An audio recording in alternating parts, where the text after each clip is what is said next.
Hello students, you all are welcome in our today's IT session.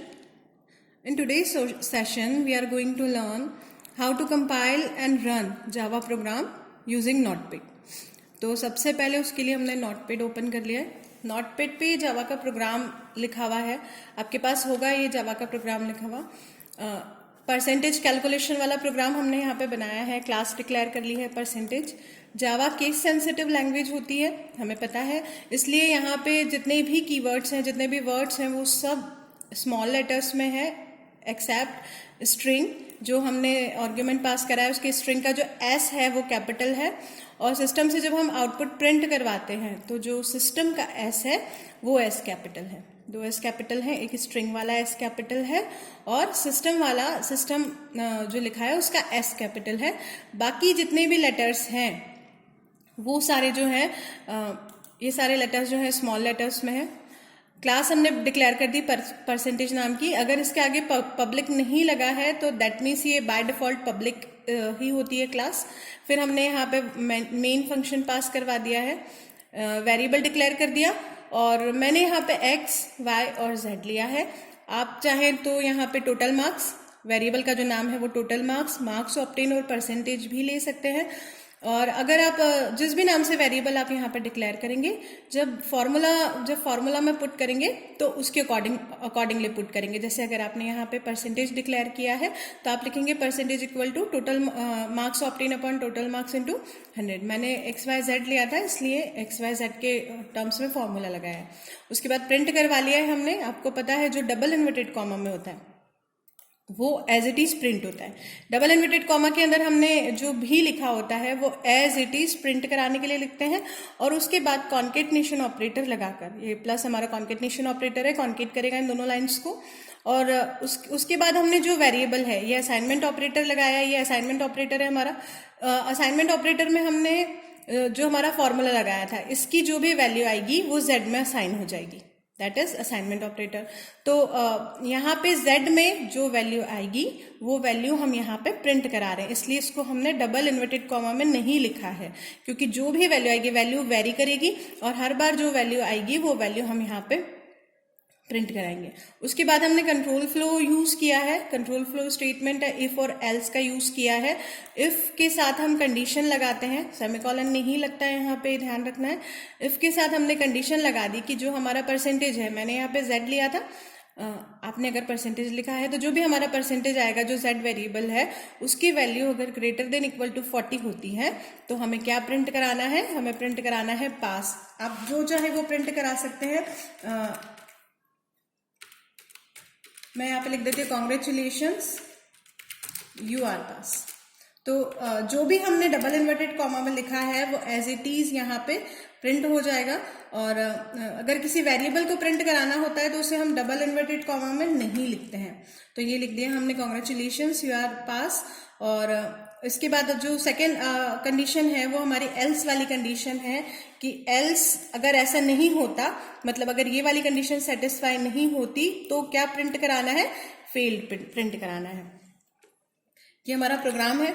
और इसके बाद हमने क्या किया, इस प्रोग्राम को हमको रन करना है. तो रन करने के लिए ये प्रोग्राम हमने बना के क्लास हमारी परसेंटेज नाम से है ना, ये क्लास हमने डिक्लेयर की है परसेंटेज नाम से.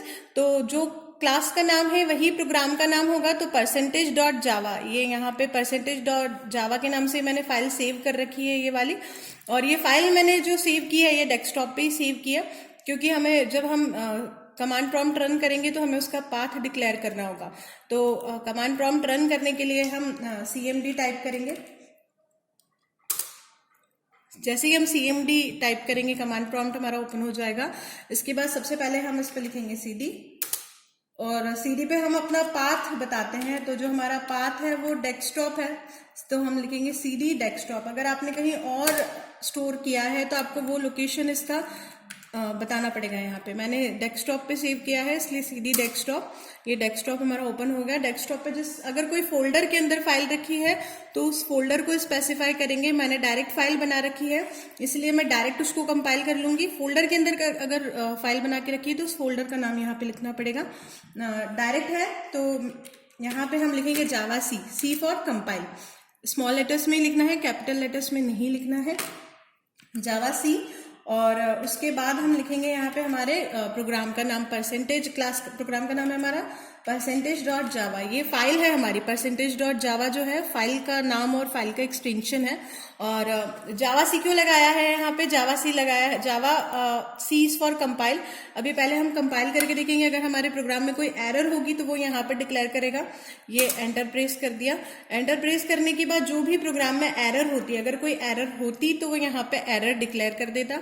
एरर नहीं है इसलिए कुछ डिक्लेयर नहीं हुआ है, तो डायरेक्ट हम वापस हम लिखेंगे जावा।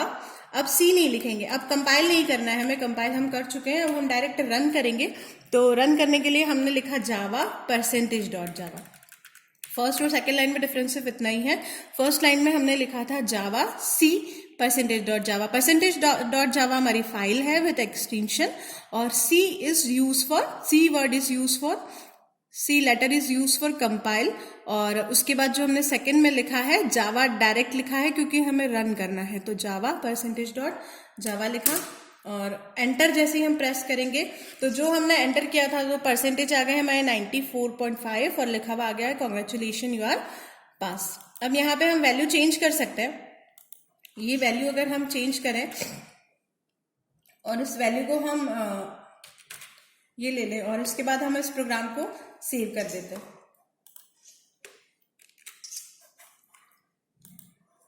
अगेन कंपाइल करेंगे, कंपाइल करने की जरूरत नहीं है वैसे, डायरेक्ट रन कर देंगे प्रोग्राम को हम। तो देखिए यहाँ पे लिखा हुआ आ गया है कि परसेंटेज जो है उसके 46 है और 46% पे वापस उसको पास लिखा आया है। अगेन अगर हम इसकी वैल्यू यहाँ पे चेंज कर दें,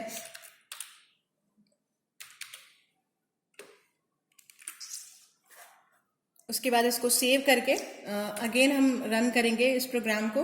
तो रन करेंगे तो देखिए लिखा है परसेंटेजेस 16.75 और वो फील्ड है।